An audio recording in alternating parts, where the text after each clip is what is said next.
Assalamualaikum warahmatullahi wabarakatuh.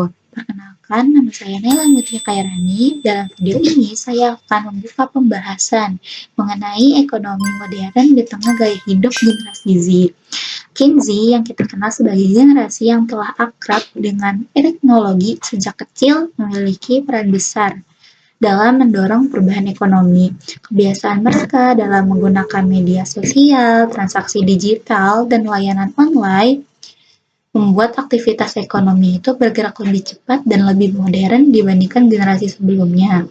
Kecepatan Gen Z dalam menerima perubahan, mencoba hal baru, dan menentukan tren menjadikan mereka sebagai kelompok yang sangat berpengaruh terhadap arah pasar. Saat ini, perusahaan itu tidak hanya menjual sebuah produk, tetapi juga pengalaman yang sesuai dengan kebutuhan serta gaya hidup Gen Z akan kecepatan, efisiensi, dan konektivitas.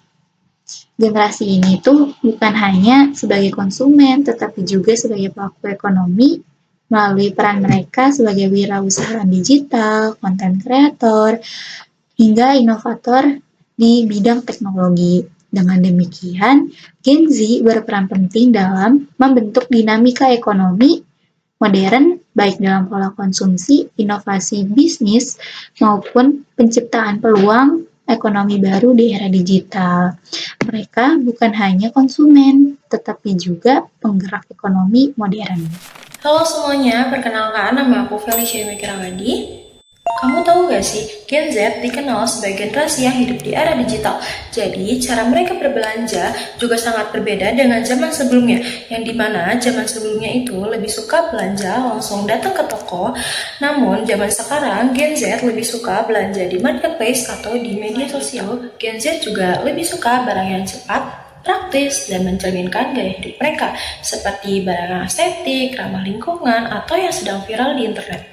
Pola konsumsi ini bukan cuma menunjukkan perubahan kebiasaan, tapi juga mendorong ekonomi digital tumbuh pesat. Banyak bisnis sekarang yang beralih ke platform online karena untuk menyesuaikan kebutuhan dan selera Gen Z.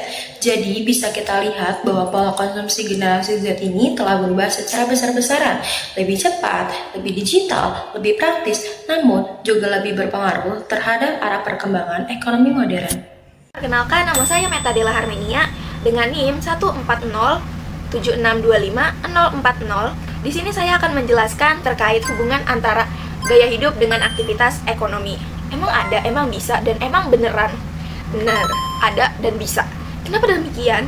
Karena gaya hidup itu memang memiliki hubungan yang sangat kuat dengan yang namanya aktivitas ekonomi. Kenapa bisa dikatakan demikian? Karena cara seseorang hidup, cara seseorang beraktivitas, berbelanja, dan menggunakan waktunya itu bisa menentukan barang dan jasa apa saja yang akan kita butuhkan di kemudian hari. Dengan contoh Gen Z deh ya, kita kan hidup dengan base digital banget ya. Keseharian kita semuanya online. Berbelanja lewat e-commerce, pesen makanan lewat aplikasi online food, pembayaran lewat m-banking. Udah jarang banget kita megang cash. Dengerin musik, streaming film, bahkan kita pun juga pakai aplikasi online. Nah, semua kebiasaan ini kan menciptakan yang namanya jenis ekonomi baru ya. Terus pihak perusahaan harus apa dong kalau misalkan ada permintaan ekonomi baru gitu. Nah, perusahaan itu harus menyesuaikan, karena jika gaya hidup suatu generasi berubah, maka aktivitas ekonominya juga akan ikut berubah. Jadi, perusahaan tuh harus menyesuaikan antara keluaran produk, pemasaran, dan juga layanan yang diberikan supaya sesuai dengan gaya hidup generasi tersebut. Dari sini bisa dilihat dengan jelas bahwa gaya hidup tuh bukan cuman pilihan pribadi, tapi juga penggerak ekonomi. Penentu juga lah ya bisa dikatakan. Karena gaya hidup sendiri itu tuh bisa mempengaruhi banyak sektor dari ekonomi gitu. Mungkin itu saja yang bisa saya jelaskan. Sekian, terima kasih. Halo semuanya, perkenalkan nama saya Naso Sabiah. Saya di sini akan menjelaskan mengenai dampak gaya hidup terhadap produksi. Dampak gaya hidup ala Gen Z terhadap produksi sangat amat terlihat dalam berbagai sektor. Kenapa hal tersebut bisa terjadi? Karena Gen Z menginginkan produk yang cepat, fleksibel, dan mempunyai tampilan menarik. Maka dari itu, produsen harus beradaptasi dengan cepat karena hal tersebut. Contohnya, industri makanan yang membuat menu cepat saji yang praktis dan bisa dibawa kemana-mana. Lalu ada industri fashion yang membuat desain lebih estetik dan trendy mengikuti style Gen Z. Lalu ada perusahaan teknologi yang membuat fitur-fitur digital yang mendukung kebutuhan Gen Z dalam belajar, bekerja, dan hiburan. Selain barang-barang fisik tersebut, ada produk digital yang meningkat pesat, mulai dari konten video, lalu ada desain grafis, hingga kursus online. Dan semua hal tersebut bisa terjadi karena Gen Z yang gaya hidupnya serba digital. Dengan kata lain, apa yang mereka inginkan dan bagaimana mereka hidup menentukan arah produksi dalam ekonomi modern pada era digital saat ini. Perkenalkan, nama saya Cera Nebeka Valonika. Jadi hari ini saya akan menjelaskan dampak gaya hidup Gen Z terhadap pertumbuhan ekonomi. Nah, gaya hidup Gen Z itu sebenarnya punya pengaruh besar terhadap pertumbuhan ekonomi saat ini. Jadi setiap kali Gen Z itu berbelanja, pakai layanan digital atau mencoba hal-hal baru atau produk baru, itu membuat permintaan di pasar naik. Nah, kalau permintaan di pasar itu naik, maka perusahaan itu harus memproduksi lebih banyak dan juga biasanya perusahaan itu membuka lapangan kerja baru. Nah, semakin banyak orang yang bekerja, maka daya beli masyarakatnya juga ikut naik, sehingga bisa mendorong ekonomi negara tersebut.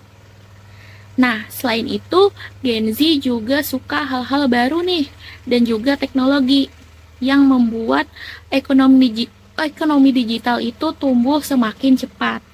Seperti banyaknya startup atau bisnis kreatif, dan juga UMKM online yang berkembang karena Gen Z ini menjadi pasar utamanya. Nah, jadi gaya hidup Gen Z ini bukan cuma konsumsi saja, tetapi Gen Z ini bisa menggerakkan roda ekonomi biar terus maju dan juga berkembang secara cepat. Nama aku Salma Mardian, jadi aku bakal menjelaskan tentang gaya hidup konsumtif dan hubungannya dengan inflasi. Gaya hidup konsumtif yang seringkali dilakukan oleh generasi Z berhubungan kuat dengan adanya inflasi. Pengertian singkat dari inflasi adalah ketika harga barang atau jasa itu meningkat, tetapi daya beli masyarakatnya menurun. Nah, seringkali generasi Z itu membeli suatu produk atau barang yang sedang viral atau tren di masyarakat. Nah, permintaan yang tinggi ini, tetapi jika tidak diimbangi dengan produksi yang cepat, maka nantinya stok barang itu akan terbatas. Nah, stok yang menipis ini, tetapi permintaan tetap membuat harga barang akan naik atau mahal. Nah, inilah yang dikatakan bahwa permintaan itu juga bisa memicu terjadinya inflasi. Selain itu juga seringkali generasi itu melakukan pembayaran secara digital, baik dari e-wallet ataupun pay later.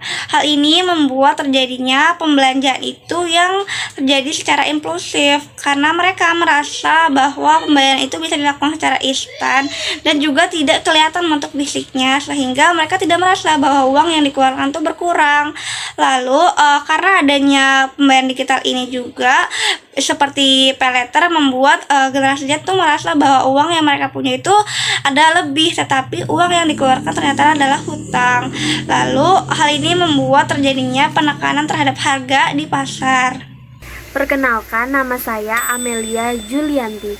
Di sini saya akan membahas nilai uang di era digital. Di era digital, nilai uang mengalami perubahan cara pandang. Nilai uang adalah sebesar-besar daya beli uang tersebut. Saat inflasi terjadi, nilai uang menurun. Misalnya, uang 100.000 sekarang tidak bisa membeli sebanyak dulu. Di era digital, transaksi menjadi lebih mudah dengan e-wallet, QRIS, dan transfer instan. Karena uang tidak lagi berwujud fisik, banyak orang kehilangan kontrol terhadap pengeluaran. Seperti contohnya anak Gen Z. Saat ini mereka terbiasa dengan transaksi cepat yang membuat mereka kurang menyadari bahwa nilai uang bisa berkurang dari waktu ke waktu. Dan ada lagi contohnya, penggunaan pay later. Pay later juga membuat orang merasa uangnya lebih banyak dari sebenarnya. Semua ini membuat pengelolaan nilai uang menjadi hal yang sangat penting di era digital. Halo, perkenalkan nama saya Eloy Saputro. Di sini saya akan menjelaskan mengenai suku bunga nominal dan suku bunga real. Di dunia keuangan modern, kita sering mendengar istilah suku bunga. Secara umum, ada dua jenis suku bunga yang perlu kita pahami. Yang pertama, suku bunga nominal, dan yang kedua, suku bunga real. Suku bunga nominal ini adalah angka suatu bunga yang paling sering kita lihat sehari-hari. Misalnya, ketika bank menawarkan bunga tabungan sebesar 4% per tahun, itulah suku bunga nominal. Sederhananya, ini adalah tingkat pengembalian investasi atau biaya pinjaman sebelum memperhitungkan dampak inflasi. Lalu yang kedua ada suku bunga real. Ini adalah ukuran yang lebih akurat untuk melihat keuntungan atau biaya sebenarnya dari investasi atau pinjaman. Suku bunga ini dihitung dengan mengurangi tingkat inflasi dari suku bunga nominal. Contoh, jika kita mendapatkan bunga tabungan 4% per tahun, tetapi inflasi saat itu 5%, maka suku bunga real kita adalah 1% minus. Ini berarti meskipun jumlah uang kita bertambah, daya belinya justru menurun karena harga barang dan jasa naik lebih cepat. Perkenalkan, nama saya Laksmana Indrawan dari kelas PIPSC dengan NIM 1407625027. Pola kerja generasi Z sangat berbeda dengan generasi sebelumnya. Mereka lebih menyukai pekerjaan yang fleksibel seperti remote work, freelance, atau hybrid. Gen Z mulai memasuki berbagai bidang pekerjaan baru seperti content creator, seller, streamer, dan pekerjaan di bidang platform lainnya. Mereka lebih menghargai keseimbangan hidup dibanding kerja tanpa henti. Perubahan pola pekerjaan ini mengharuskan perusahaan mengubah sistem kerja yang lebih fleksibel dan ramah digital. Di sisi lain, pola kerja Gen Z mendorong adanya berkembang di bidang ekonomi digital dan sektor industri kreatif. Perkenalkan, nama saya Cahaya Zain. Di sini saya akan menjelaskan tentang ekonomi kreatif dan produksi digital. Jadi, ekonomi kreatif adalah sektor yang mengandalkan kreativitas, ide, dan inovasi.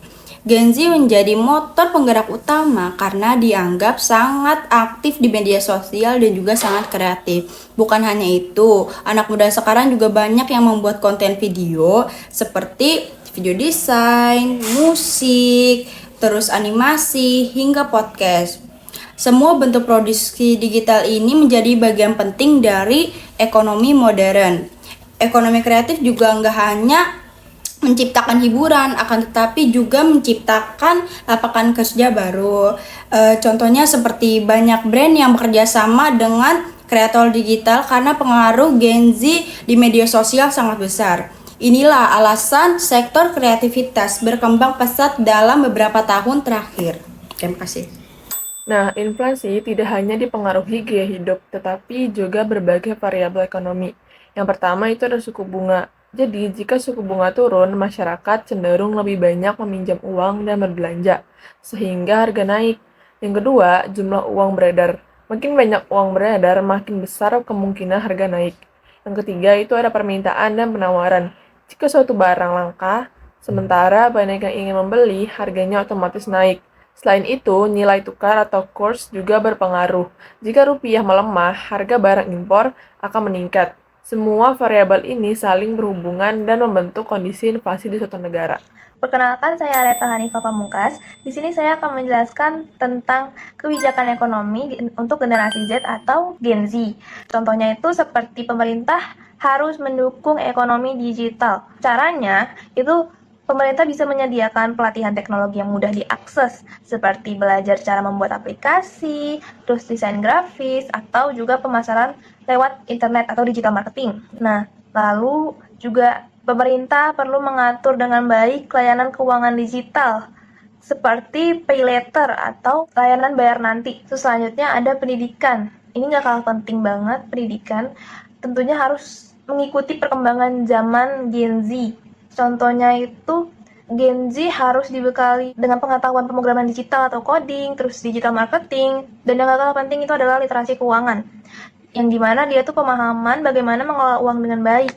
Nah, program ini nantinya tuh bisa membuat Gen Z tuh lebih siap menghadapi tantangan ekonomi yang cepat berubah, dan juga mereka nggak cuma bisa berkembang secara pribadi, tapi juga bisa memberi kontribusi besar untuk kemajuan ekonomi Indonesia. Halo semua, perkenalkan nama saya Ega Jismira Putra. Di sini saya akan membuat kesimpulan dari berbagai penjelasan yang sudah teman saya paparkan. Jadi terlihat jelas bahwasanya generasi Z ini tuh punya peran penting dalam membentuk ekonomi modern. Gaya hidup yang digital, serta kebiasaan memakai layanan online, ini tuh membuat banyak sektor ekonomi ikut beradaptasi. Pilihan belanja, cara bekerja, dan juga pola transaksi kita tuh berpengaruh pada produksi dan juga pertumbuhan ekonomi. Oleh karena itu, pemerintah perlu nih menyiapkan kebijakan yang mendukung seperti pelatihan digital, aturan vintage, dan juga peningkatan literasi tentang keuangan. Nah, sebagai Gen Z, kita perlu lebih bijak nih dalam berbelanja dan juga cerdas dalam menggunakan teknologi, dan sadar bahwa keputusan kita tuh ikut menentukan arah perekonomian untuk kedepannya. Sekian kesimpulan yang dapat saya sampaikan. Kurang lebihnya mohon maaf. Wassalamualaikum warahmatullahi wabarakatuh.